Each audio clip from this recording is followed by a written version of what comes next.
Sales training. Hi, I'm James Ibon, one of America's leading behavioral management specialists. On his way to becoming the world's richest person, Warren Buffett started buying businesses. And his team brought me in to get people who hated selling to start loving selling and become top salespeople. Now, the results I delivered were mind blowing, and I'd like to share some of that with you right here. So let's start with this. What's the most powerful tool of human interaction that exists? I'm using it now, aren't I? What am I doing? Can you tell what I'm doing? That's right. I'm asking questions, aren't I? Questions are one of the most powerful tools of human interaction that exists, aren't they? I mean, think about it. Whenever someone asks us a question, we want to answer it, don't we? It's wired into our brain. It's how our brain works. Now, I used to hate selling. And when I ran an advertising agency, it pissed me off that one of my brothers could sell me easier than I could sell myself. Then one day, we were sitting with a buyer from Avon Cosmetics in Canada. He looked at my brother and said, John, it's between you and this other company. And frankly, I'd rather work with you guys, but your price is higher than the other guys. My brother leaned across the desk and whispered, why do you think the other guy's price is so cheap? There was a long, silent pause. Then the buyer turned to my brother and said, all right, I get your point. Here, let me give you guys a purchase order. What the hell? Huh, I thought my brain was going to explode. He was hiring us because our price was higher? Wow, that shocked me. But it also made me realize that there's a lot that's psychological about selling. And if I could start understanding the psychology of selling, my brain could explode with joy, especially because deep down I love psychology so much. Like I said in the beginning, I hated selling. But then I discovered the power of questions and everything changed. Instead of just pitching something, now I could ask questions and feel more like a coach or a doctor trying to understand what problems a prospect was going through and if it's something that I could actually help them with. And suddenly, selling started to be fun, something I never expected. Now, the first questions I came up with were, because it was an advertising company, what do you sell? To who? How is it used? What are you competing with?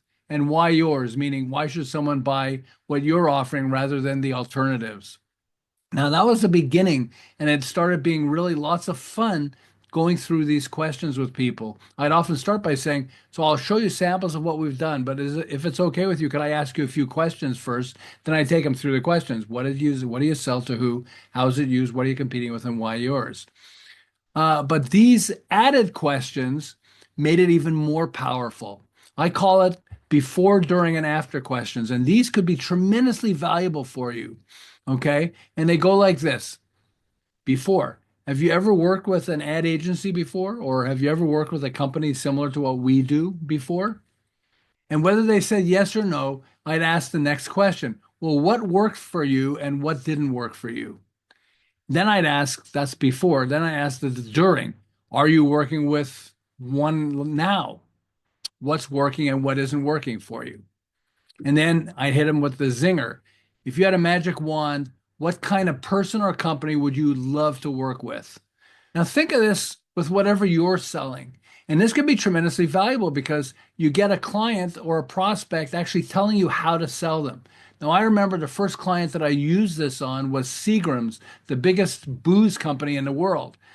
I asked, when I used to go in and say, well, let me show you samples of what we do. Hopefully you'll like this and we can work something out.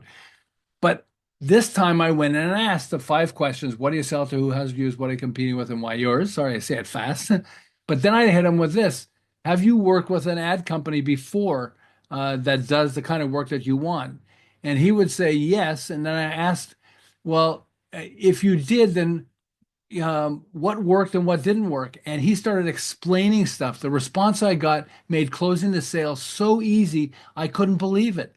The buyer told me how they spent a fortune on the design of their bottles and labels, $50 to $100,000 in some cases, and how previous companies that worked with him did a crappy job showing the bottle and the label. Now, luckily, I had samples of a lamp catalog that we did. I showed how we made the shapes, colors, and textures of the glass and plastic lamps show off and come out really well and effectively. And he immediately told me how he definitely wanted us working with him. In fact, he said, I wish I had known you guys before. I would have hired you guys a long time ago. And so we ended up doing a lot of work, and we won Seagrams as a major client easier than I ever expected. Now, decades later, in a totally different environment, as running one of California's leading, one of America's leading behavioral management firms, I was working with a martial arts equipment company. The owner had a major problem with a social media company that he was working with. That they were just, we weren't making a profit, or he wasn't making a profit. So he then got a referral to a woman with a competing company, and we got on a call with her. And all she had to say was, well, what worked and what didn't work for you? And we would have told her exactly what we wanted. Oh, this isn't working. We're not making a profit on these and blah, blah, and everything else. And then she could have said, well, we could definitely, fix that because that's what our profession is or whatever else. Instead, she kept blabbing away continuously about what her company did. The owner and I both decided that she would not be ideal, and she was never hired. We never hired her.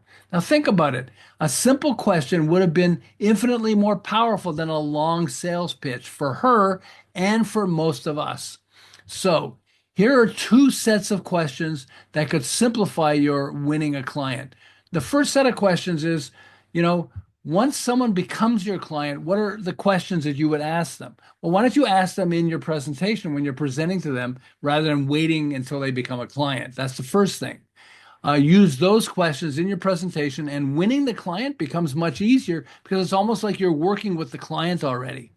Then use the before, during, and after questions. Ask, have you ever worked with a company like mine before, or a company that does what we do before? What worked and what didn't work for you? Are you working with one now? What's working and what isn't working for you? And if you had a magic wand, what would be the ideal person or company to work with? What would they be like? Now, starting with these questions can be incredibly valuable for you. And by the way, with our behavioral management company, because it wasn't advertising, then we asked totally different types of questions like these. In the past year, has your business been growing, stable, or declining? This year, what are your goals?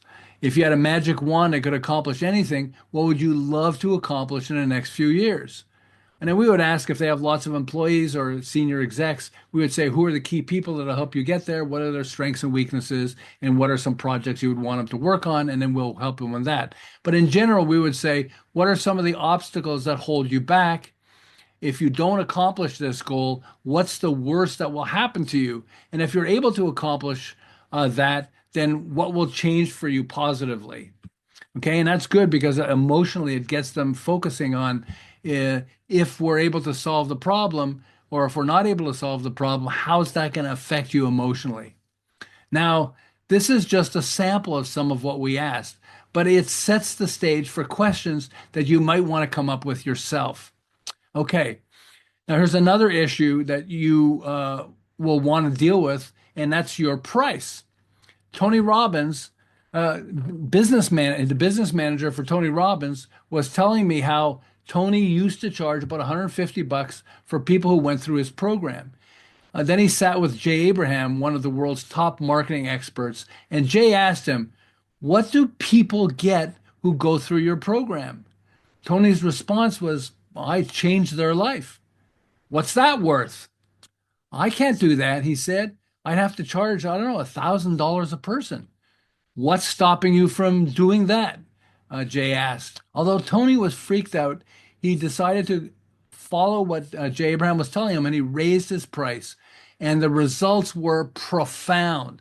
Soon, more than 10,000 people at a time would sign up for Tony's program, with people in the front rows paying like $5,000 to get even more personal attention from Tony. It was amazing. But not only did he make a ton more money, but more people were getting bigger results and more incredible results from attending Tony's programs, all with the help of that price. Because it was a higher price, in their mind, they got a sense that this must be better.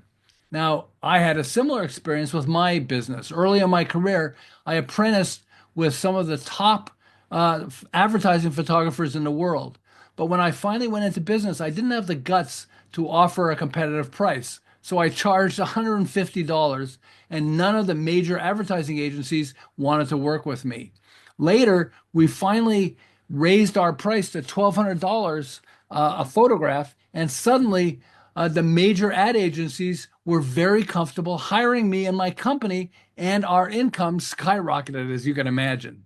Now, think about it. If I was telling you that I have an $80,000 Mercedes car out in the parking lot and I'd like to sell it to you for $600, wouldn't that worry you?